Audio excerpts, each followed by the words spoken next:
Definitely quite the choice there by Pete DeBoer to publicly throw his goaltender under the bus to the media. Of course, since the comments were made, both Oettinger and DeBoer have come out. They've dismissed any concerns about how this may impact their relationship, to which I say, well, what else are they going to say to the media?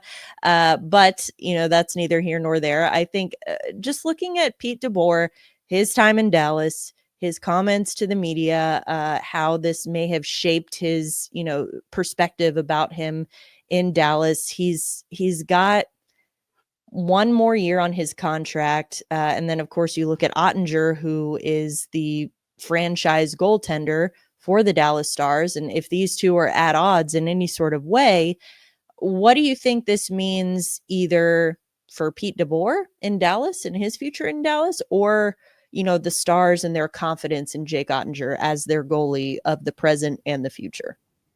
Well, in the next episode of As the Stars Turn, Pete DeBoer, I'm not going to blame Jake, but I'm going to blame Jake. I mean, that's what it was. It wasn't throwing him under the bus. It was throwing him under 10 buses.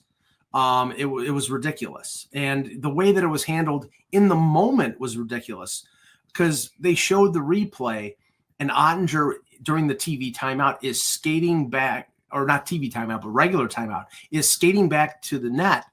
And DeBoer is like, no, you're out. DeSmith is in.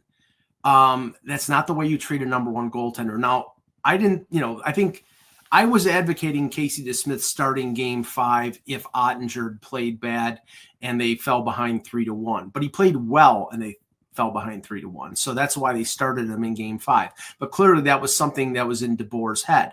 But you don't do it that way. Even though he gave up 2 goals on 2 shots, this is your present and future in goal. And he's got the whip hand here. He's got the 8-year contract. He's not going anywhere.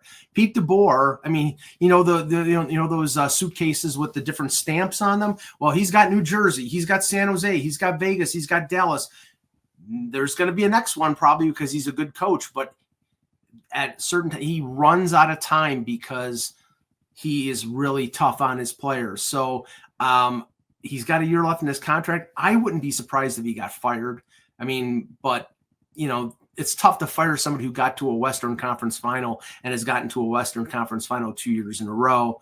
But yeah, this is not going to be a comfortable situation. And if they go through a losing streak at any point next year, Pete DeBoer's getting canned.